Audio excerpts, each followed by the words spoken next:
രണ്ടാമത്തെ പാർട്ടിലേക്ക് നിങ്ങൾക്ക് ഏവർക്കും സ്വാഗതം.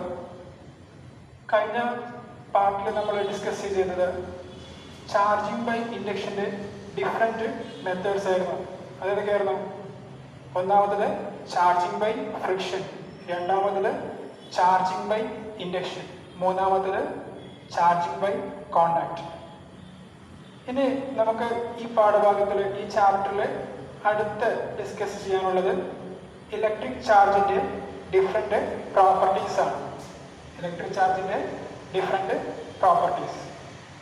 ആ പ്രോപ്പർട്ടീസ് പറയുന്നതിന് തൊട്ട് മുന്നേ ഒരു ചെറിയൊരു കാര്യം കഴിഞ്ഞ ക്ലാസ്സിൽ നമ്മൾ പഠിച്ച ഓർമ്മയുണ്ടായിരിക്കും. ഡിഫറെൻറ്റ് മെത്തേഡിൽ ചാർജ് ചെയ്യുന്നതാണ് പഠിച്ചത്. ഇനി നമ്മളൊരു ന്യൂട്രൽ ബോഡിയെ ചാർജ് ചെയ്ത് കഴിഞ്ഞാൽ ആ ബോഡിക്കകത്ത് എത്രത്തോളം ചാർജ് ആയിട്ടുണ്ട് എന്ന് നമുക്ക് അളക്കാൻ അല്ലെങ്കിൽ മെഷർ ചെയ്യാൻ നമ്മൾ ഉപയോഗിക്കുന്ന ഡിവൈസാണ് ഇലക്ട്രോസ്കോപ്പ് എന്ന് വിളിക്കുന്നത്. ഇത് നമുക്ക് നമ്മുടെ പാഠഭാഗത്തിൽ ചെറുതായിട്ടൊന്ന് അറിഞ്ഞിരിക്കേണ്ട കാര്യമുണ്ട്. അതുകൊണ്ടാണ് ഈ കാര്യം പറയുന്നത്.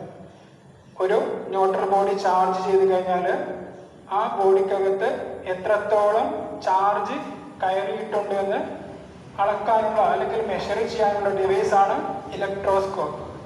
പൊതുവായിട്ട് രണ്ട് തരത്തിലുള്ള ഇലക്ട്രോസ്കോപ്പാണ് നമ്മൾ ഉപയോഗിക്കുന്നത്. അതൊന്ന് ഗോൾഡ് ലീഫ് ഇലക്ട്രോസ്കോപ്പും മറ്റൊന്ന് അലൂമിനിയം ലീഫ് ഇലക്ട്രോസ്കോപ്പാണ്. നമുക്ക് ഡിസ്കസ് ചെയ്യാനുള്ളത് ഗോൾഡ് ലീഫ് ഇലക്ട്രോസ്കോപ്പാണ്. അതെന്താണെന്ന് ഒന്ന് നോക്കാം. അപ്പോൾ ശ്രദ്ധിക്കുക, ഇതാണ് നമ്മുടെ ഇലക്ട്രോസ്കോപ്പ്. അതിലെ ഓരോ ഭാഗങ്ങളും നിങ്ങൾ വീഡിയോ പൗസ് ചെയ്തിട്ട് നോക്കി മനസ്സിലാക്കാം. അപ്പോൾ ഇതെങ്ങനെയാണ് വർക്ക് ചെയ്യുന്നതെന്ന് പറഞ്ഞു കഴിഞ്ഞാൽ, സെയിം ചാർജുകൾ അടുത്തടുത്ത് വന്നു കഴിഞ്ഞാൽ ആ രണ്ട് ചാർജുകൾ തമ്മിൽ റിപ്പൽ ചെയ്യും. ആ പ്രോപ്പർട്ടിയാണ് ഈ ഇലക്ട്രോസ്കോപ്പിൻ്റെ വർക്കിംഗ് പ്രിൻസിപ്പിൾ. നോക്കുക, അങ്ങനെയാണ് ഒരു ഗ്ലാസ് ജാറാണ് വുഡൻ ബേസിൽ ഫിറ്റ് ചെയ്ത് വെച്ചു. ഒരു കോർക്കിൻ്റെ സഹായത്തോടു കൂടി ബ്രാസ് റോഡ് അതിലേക്ക് ഇറക്കി വെച്ചു. ആ ബ്രാസ് റോഡിൻ്റെ ഏറ്റവും അടിയിലായിട്ട് രണ്ട് ഗോൾഡ് ലീഫ് ഇങ്ങനെ അടുത്തടുത്ത് കാണാം. മുകളിലൊരു ബ്രാസ് ഡിസ്ക് വെച്ചു. ഇതെങ്ങനെയാണ് വർക്ക് ചെയ്യുന്നത് നോക്കാം. നമ്മളൊരു ന്യൂട്രൽ ആയിട്ടുള്ളൊരു ബോഡി നമ്മൾ എന്ത് ചെയ്തു? ചാർജ് ചെയ്തു. ആ ചാർജ് ചെയ്ത ന്യൂട്രൽ ബോഡി നമ്മൾ എന്ത് ചെയ്യാണ്? ബ്രാസ് ഡിസ്കിൻ്റെ മുകളിൽ ടച്ച് ചെയ്യാണ്.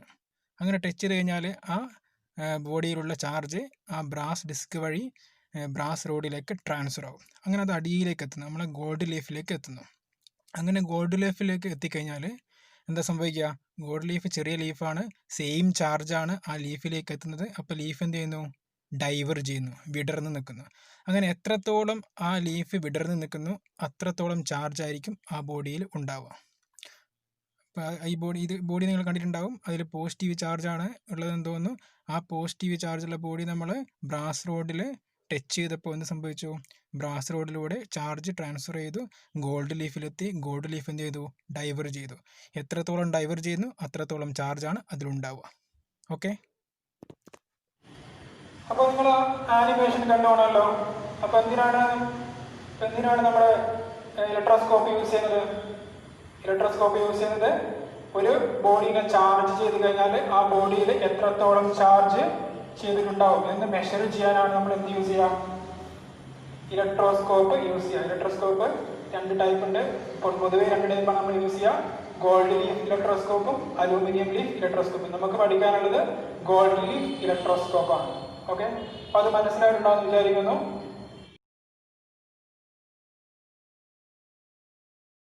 ഓക്കെ സ്റ്റുഡൻസ്, അപ്പോൾ നമ്മൾ ഇലക്ട്രിക് ചാർജിൻ്റെ പ്രോപ്പർട്ടീസിലേക്ക് കടക്കാൻ പോവാണ്.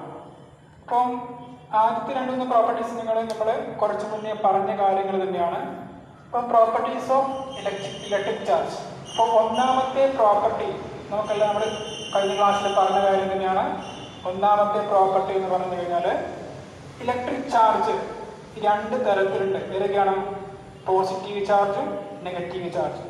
ഇലക്ട്രിക് ചാർജ് രണ്ട് തരത്തിലുണ്ട്, പോസിറ്റീവ് ചാർജും നെഗറ്റീവ് ചാർജും. ഓക്കെ, ഇതെല്ലാവർക്കും അറിയുന്ന കാര്യമാണ് ഒന്നാമത്തെ പ്രോപ്പർട്ടി. ഇനി രണ്ടാമത്തെ property, second one, electric charge രണ്ട് തരത്തിലുണ്ടെന്ന് പറഞ്ഞു. ഏതൊക്കെയാണ്? പോസിറ്റീവ് ചാർജും നെഗറ്റീവ് ചാർജും. ഈ പോസിറ്റീവ് ചാർജും അടുത്തടുത്ത് വെച്ച് കഴിഞ്ഞാൽ എന്താണ് സംഭവിക്കുക? പോസിറ്റീവ് ചാർജും അടുത്തടുത്ത് വെച്ച് കഴിഞ്ഞാൽ ആ രണ്ട് ചാർജുകളും റിപ്പൽ ചെയ്ത് പോകും. ഓക്കെ, പോസിറ്റീവ് ചാർജും അടുത്തടുത്ത് വെച്ച് കഴിഞ്ഞാൽ ആ രണ്ട് ചാർജും റിപ്പൽ ചെയ്ത് പോകും. അതേപോലെ നെഗറ്റീവ് ചാർജും അടുത്തടുത്ത് വെച്ച് കഴിഞ്ഞാൽ എന്താണ് സംഭവിക്കുക? അതും റിപ്പൽ ചെയ്ത് പോകും. ഇനി ഒരു പോസിറ്റീവ് ചാർജും ഒരു നെഗറ്റീവ് ചാർജും അടുത്ത് വന്നാൽ എന്താണ് സംഭവിക്കുക? അത് അട്രാക്ട് ചെയ്യും. അപ്പോൾ എന്തൊക്കെയാ പറഞ്ഞത്? പോസിറ്റീവ് ചാർജും അടുത്തടുത്ത് വെച്ച് കഴിഞ്ഞാൽ അത് റിപ്പൽ ചെയ്ത് പോകും, റിപ്പൾസീവ് ഫോഴ്സ് ഉണ്ടാവും. ഓക്കെ. ഇനി ഒരു പോസിറ്റീവ് ചാർജും നെഗറ്റീവ് ചാർജും അടുത്തടുത്ത് വന്നാലോ അത് അട്രാക്ട് ചെയ്യും. ഇപ്പൊ നമ്മുടെ ഇലക്ട്രിക് ചാർജിന്റെ രണ്ടാമത്തെ പ്രോപ്പർട്ടി എന്ന് പറയുന്നത് ഈ അട്രാക്ട് ചെയ്യുന്നു. അതായത് like charges are ripple each other, unlike charges are attract each other. ആ കാര്യം മനസ്സിലായല്ലോ? എന്താണ്? ലൈക്ക് ചാർജ് റിപ്പൽ ചെയ്യുന്നു, അൺലൈക്ക് ചാർജ് അട്രാക്ട് ചെയ്യുന്നു. പോസിറ്റീവ് നെഗറ്റീവും അട്രാക്ട് ചെയ്യുന്നു, പോസിറ്റീവും റിപ്പൽ ചെയ്യുന്നു, നെഗറ്റീവും റിപ്പൽ ചെയ്യുന്നു. ഇതാണ് നമ്മുടെ രണ്ടാമത്തെ പ്രോപ്പർട്ടി.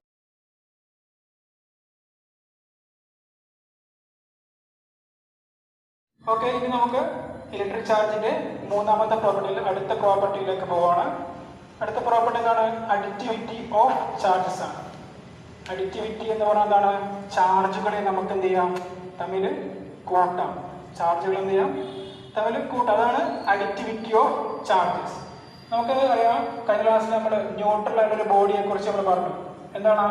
ന്യൂട്രൽ ബോഡിയിൽ ഈക്വൽ നമ്പർ ഓഫ് ഇലക്ട്രോൺസ് ഉണ്ടാവും, ഈക്വൽ നമ്പർ ഓഫ് പ്രോട്ടോൺസ് ഉണ്ടാവും. അത് തമ്മിൽ എന്ത് ചെയ്യുന്നു? തമ്മിൽ കൂടിച്ചേർന്ന് ന്യൂട്രൽ ആയിട്ട് ചാർജ് ഇല്ലാത്ത ഒരവസ്ഥയാണ് വരുന്നത്. ഓക്കെ.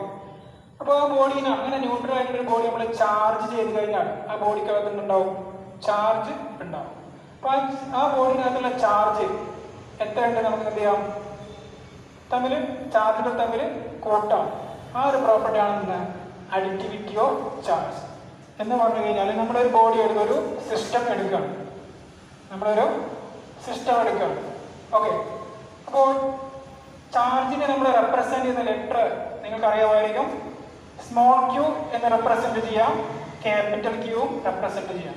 ചാർജിനെ റെപ്രസെന്റ് ചെയ്യുന്ന ലെറ്റർ സ്മോൾ ക്യൂ ഉണ്ട്, ക്യാപിറ്റൽ ക്യൂ ഉണ്ട്. ഇപ്പൊ നമ്മളൊരു ബോഡി എടുത്തു, അതിന് ഇഷ്ടംപോലെ ചാർജ് ഉണ്ടാകും. അപ്പോൾ Q1 എന്ന് പറയുന്ന ഒരു ചാർജ്, Q2 എന്ന് പറയുന്ന മറ്റൊരു ചാർജ്, Q3 എന്ന് പറയുന്ന വേറൊരു ചാർജ്.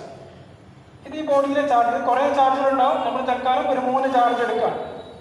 ഇനി ഈ ബോഡിയിൽ ഈ 3 ചാർജ് ഉള്ളൂ എന്ന് വിചാരിക്കുക. ഈ 3 ചാർജ് മാത്രമാണ് ഈ ബോഡിയിലുള്ളതെങ്കിൽ ഈ ബോഡിയുടെ ടോട്ടൽ ചാർജ് എത്രയായിരിക്കും? Total charge Q equal to Q1 plus Q2 plus Q3. Q1 Q is equal to Q1 plus Q2 plus Q3. അപ്പോൾ ഇതാണ് നമ്മുടെ പ്രോപ്പർട്ടീസ് ഓഫ് ചാർജിന്റെ അഡിറ്റിവിറ്റി ഓഫ് ചാർജസ് എന്ന് പറഞ്ഞാൽ. എന്താണ് സംഭവം? ഒരു ബോഡിക്കകത്ത് അല്ലെങ്കിൽ ഒരു സിസ്റ്റത്തിലെ ടോട്ടൽ ചാർജ് കാണാൻ എന്ത് ചെയ്യാൻ മതി? ആ ബോഡിക്കകത്തുള്ള ടോട്ടൽ ചാർജ് എന്ത് ചെയ്താൽ മതി? ആ ബോഡിക്കകത്തുള്ള എല്ലാ ചാർജുകളും തമ്മിൽ എന്ത് ചെയ്താൽ മതി? കൂട്ടിയാൽ മതി. അങ്ങനെ ആ ചാർജുകൾ തമ്മിൽ കൂട്ടുന്ന ആ പ്രോപ്പർട്ടിക്കാണ് നമ്മൾ എന്ത് വിളിക്കുക? അഡിറ്റിവിറ്റി ഓഫ് ചാർജസ് എന്ന് വിളിക്കുക.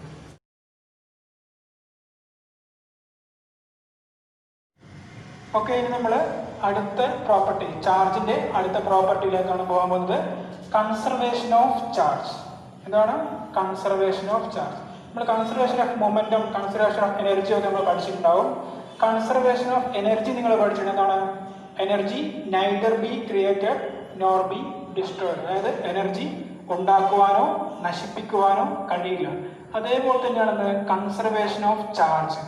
ചാർജ് എന്താണ്? ചാർജ് നമുക്ക് ഉണ്ടാക്കുവാനോ നശിപ്പിക്കുവാനോ കഴിയില്ല. ചാർജ് എന്തിനാ പറ്റൂ? ചാർജിനെ ഒരു സ്ഥലത്ത് നിന്ന് മറ്റൊരു സ്ഥലത്തേക്ക് ട്രാൻസ്ഫർ ചെയ്യിക്കാൻ, മൂവ് ചെയ്യിക്കാനേ കഴിയും. ചാർജിന് എന്താക്കാൻ പറ്റില്ല? ചാർജിനെ ഉണ്ടാക്കുവാനോ നശിപ്പിക്കുവാനോ കഴിയില്ല. അതേപോലെ തന്നെ ഒരു ഐസോലേറ്റഡ് സിസ്റ്റം.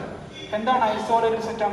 അതായത് ഒറ്റപ്പെട്ട് കിടക്കുന്ന ഒരു സിസ്റ്റം, അതായത് ഒരു സിസ്റ്റം മാത്രം, അതിനെ വേറൊരു സിസ്റ്റം കോണ്ടാക്ട് ചെയ്യുന്നില്ല, ടച്ച് ചെയ്യുന്നില്ല. അങ്ങനെ ഒറ്റപ്പെട്ട് കിടക്കുന്ന സിസ്റ്റമാണ് ഐസോലേറ്റഡ് സിസ്റ്റം.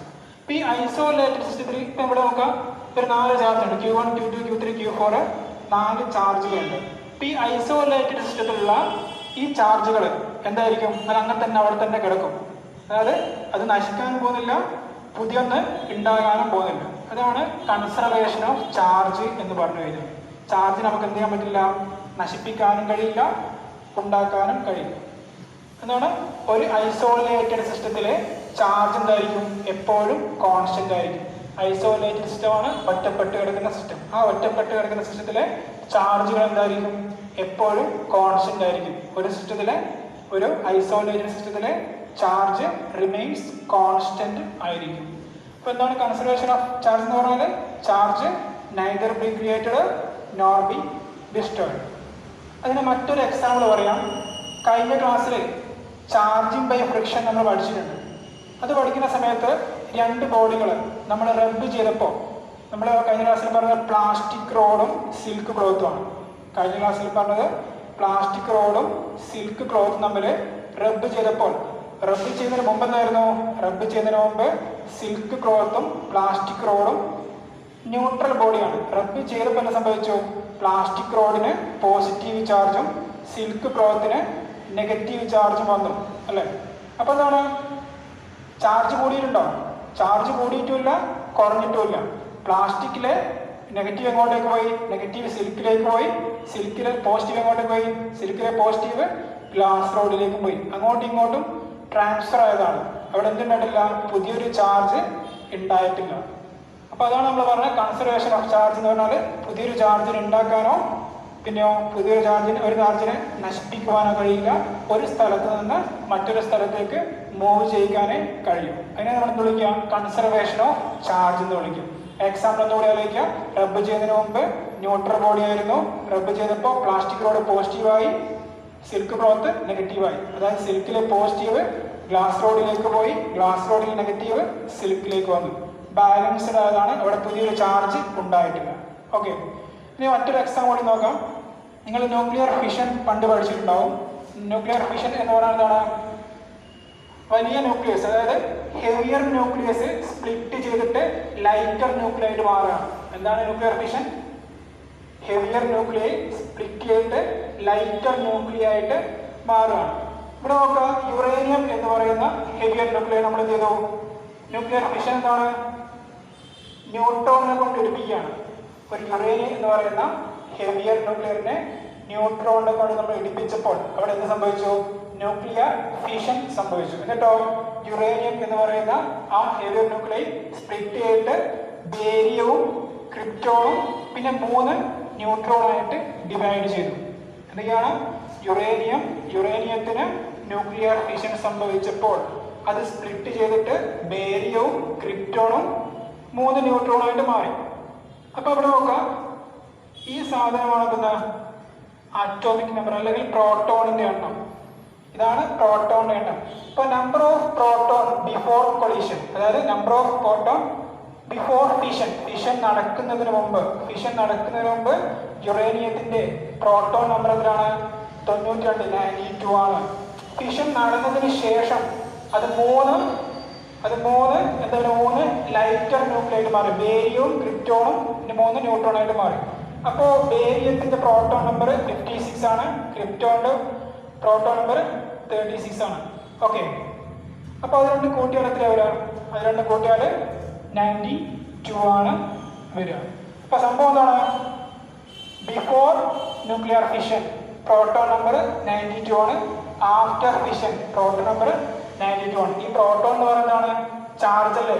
ഇപ്പൊ എന്താണ്, ഫിഷൻ നടക്കുന്നതിന് മുമ്പും ഫിഷൻ നടന്നതിന് ശേഷവും അവിടെയുള്ള ടോട്ടൽ ചാർജ് എത്രയാണ്, ടോട്ടൽ ചാർജ് സെയിം ആണ്.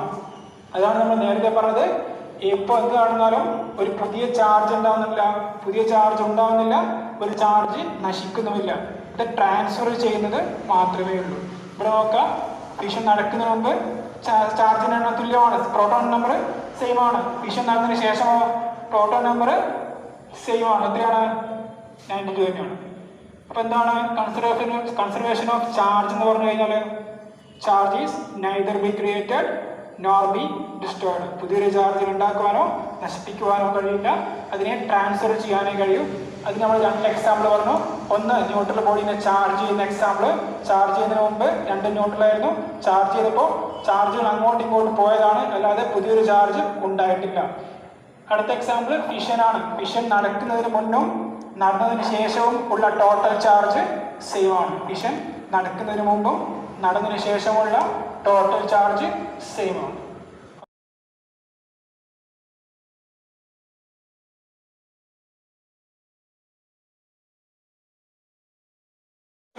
അപ്പോൾ നമ്മൾ ഇലക്ട്രിക് ചാർജ് ആൻഡ് പ്രോപ്പർട്ടീസിൻ്റെ നമ്മുടെ അവസാനമായിട്ട് പറയുന്ന പ്രോപ്പർട്ടിയാണ് കോണ്ടൻസേഷൻ ഓഫ് ചാർജ്. ഇതാണ് കോണ്ടൻസേഷൻ ഓഫ് ചാർജ്. നമ്മുടെ എക്സാമിന് ഒരുപാട് തവണ ചോദ്യങ്ങൾ വന്ന ഒരു പ്രോപ്പർട്ടിയാണ് കോണ്ടൻസേഷൻ ഓഫ് ചാർജ് എന്ന് പറയുന്നത്. കോണ്ടൻസേഷൻ ഓഫ് ചാർജ് പറയുന്നതിന് മുമ്പ് ഒരു കാര്യം അറിഞ്ഞിരിക്കാനുണ്ട്. ഫണ്ടമെന്റൽ യൂണിറ്റ് ഓഫ് ചാർജ് അല്ലെങ്കിൽ ബേസിക് യൂണിറ്റ് ഓഫ് ചാർജ്. എന്താണ് ഫണ്ടമെന്റൽ യൂണിറ്റ് ഓഫ് ചാർജ് അല്ലെങ്കിൽ basic unit of charge? Condensation of charge മനസ്സിലാക്കുന്നതിന് മുമ്പ് അറിഞ്ഞിരിക്കേണ്ട കാര്യമാണ് ഫണ്ടമെന്റൽ യൂണിറ്റ് ഓഫ് ചാർജ് അല്ലെങ്കിൽ basic unit of charge. Basic unit of charge represent ചെയ്യുന്നത് E എന്നാണ്. Basic unit of charge represent ചെയ്യുന്നത് സ്മോൾ ഇ ആണ്. അത് പോസിറ്റീവ് ചാർജ് ആണെങ്കിൽ ഇ എന്ന് തന്നെ റെപ്രസെന്റ് ചെയ്യാം. നെഗറ്റീവ് ചാർജ് ആണെങ്കിൽ മൈനസ് ഇ എന്നാണ് റെപ്രസെന്റ് ചെയ്യുക. ഇതാണ് fundamental unit of charge. Fundamental represent ചെയ്യുന്നതാണ് സ്മോൾ ഇ ആണ്. ഓക്കെ. ഇനി അത് നെഗറ്റീവ് ചാർജ് ആണെങ്കിൽ മൈനസ് ഇ ആണ്. പോസിറ്റീവ് ചാർജ് ആണെങ്കിൽ പ്ലസ് ഇ ആണ്.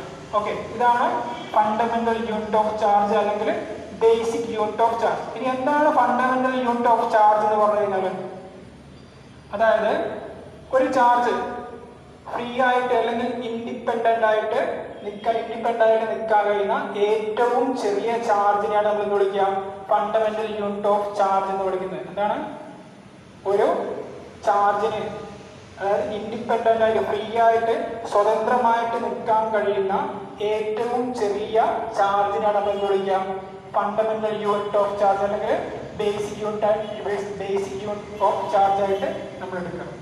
ഒന്നുകൂടി പറയാം, സ്വതന്ത്രമായിട്ട് അല്ലെങ്കിൽ ഇൻഡിപെൻഡന്റ് ആയിട്ട് നിൽക്കാൻ കഴിയുന്ന ഏറ്റവും സ്മോളസ്റ്റ് ആയിട്ടുള്ള ചാർജിനെയാണ് നമ്മൾ എന്ന് വിളിക്കുക ബേസിക് യൂണിറ്റ് ഓഫ് ചാർജ് എന്ന് വിളിക്കുക.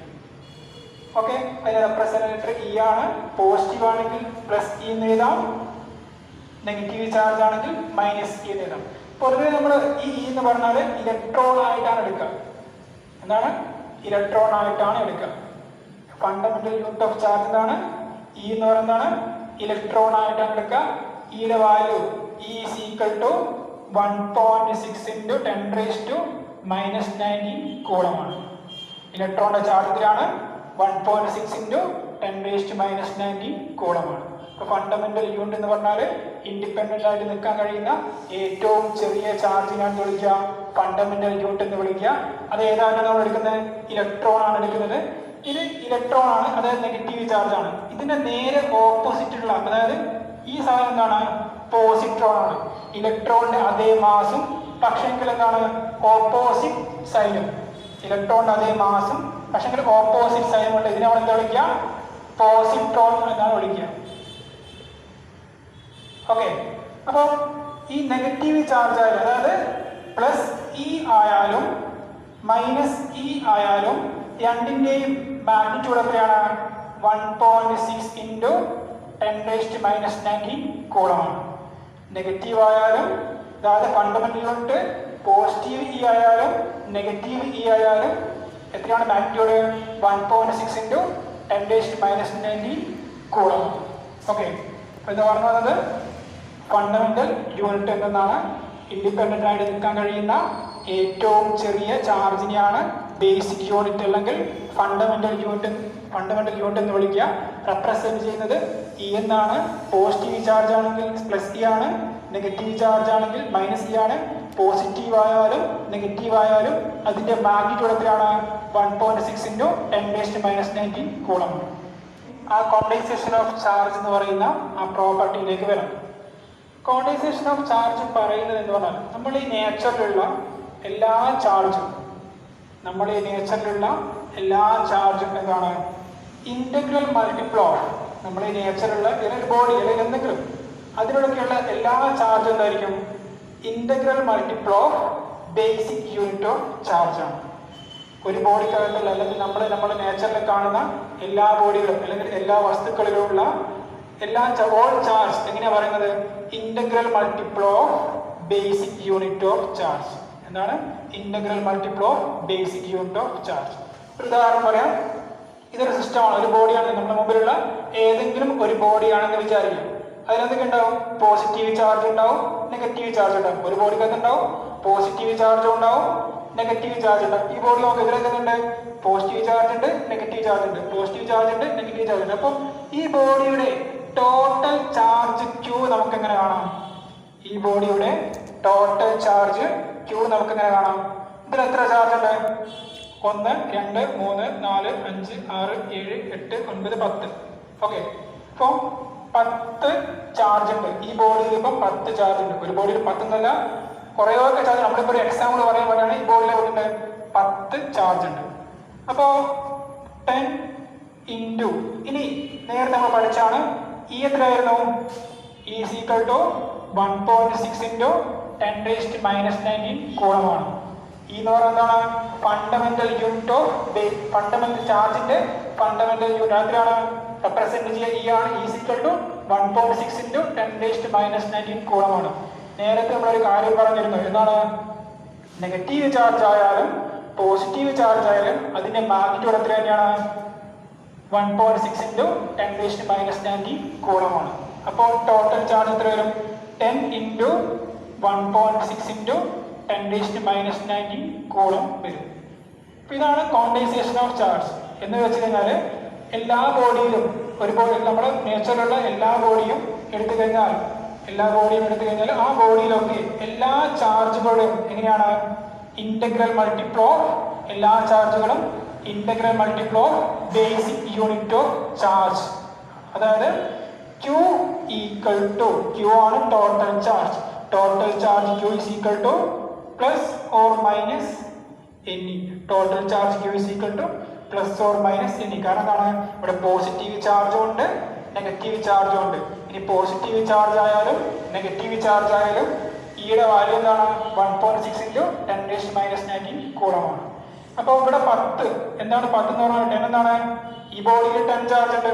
ഇപ്പൊ ചില ബോഡിയിൽ 15 ആവും, 20 ആവും, എത്രയാവും? അപ്പൊ നമുക്ക് എന്ത് വിളിക്കാം? N എന്ന് വിളിക്കാം. N is equal to 1, 2, 3 etc. Okay, ഇപ്പൊ ഇനി 5 ചാർജ് ആണെങ്കിൽ Q is equal to 5 into E. ഇതാണ് കോണ്ടൻസേഷൻ ഓഫ് ചാർജ്. എന്താണ് കോണ്ടൻസേഷൻ ഓഫ് ചാർജ് എന്ന് പറഞ്ഞാൽ? കോണ്ടൻസേഷൻ ഓഫ് ചാർജ് എന്ന് പറഞ്ഞു കഴിഞ്ഞാൽ നമ്മൾ ഈ നേച്ചറിൽ എല്ലാ ബോഡിയും, ഏത് ബോഡി എടുത്താലും അല്ലെ എല്ലാ ചാർജ് എന്ന് പറയാം all charges are integral multiple of basic unit of charge. എന്താണ് basic unit of charge എന്ന് പറഞ്ഞാൽ? basic unit of charge അല്ലെങ്കിൽ fundamental unit of charge എന്ന് പറഞ്ഞാൽ E ആണ്. E is equal to 1.6 into 10⁻⁻⁹ കൂളമാണ്. അപ്പോൾ ഒരു ബോഡിയുടെ ടോട്ടൽ ചാർജ് കാണണമെങ്കിൽ capital Q is equal to, അല്ലെങ്കിൽ Q ക്യാപിറ്റൽ സ്മോൾ എന്ന് എടുക്കാം. Q is equal to plus or minus NE ആണ്. N എന്ന് പറയുന്നത് എന്താണ്? N എന്ന് പറയുന്നത് ആ ബോഡിയിലുള്ള ചാർജുകളുടെ എണ്ണമാണ്. E എന്ന് പറയുന്നത് ഫണ്ടമെന്റൽ യൂണിറ്റ് ഓഫ് ചാർജ് ആണ്. E എന്ന് പറയുന്നതാണ് ഫണ്ടമെന്റൽ യൂണിറ്റ് ഓഫ് ചാർജ് ആണ്. അതിലാണ് E is equal to 1.6 into 10⁻⁻⁹ coulomb. Okay, N എന്ന് പറഞ്ഞാൽ നാച്ചുറൽ നമ്പർ ആണ്, 1, 2, 3 etc.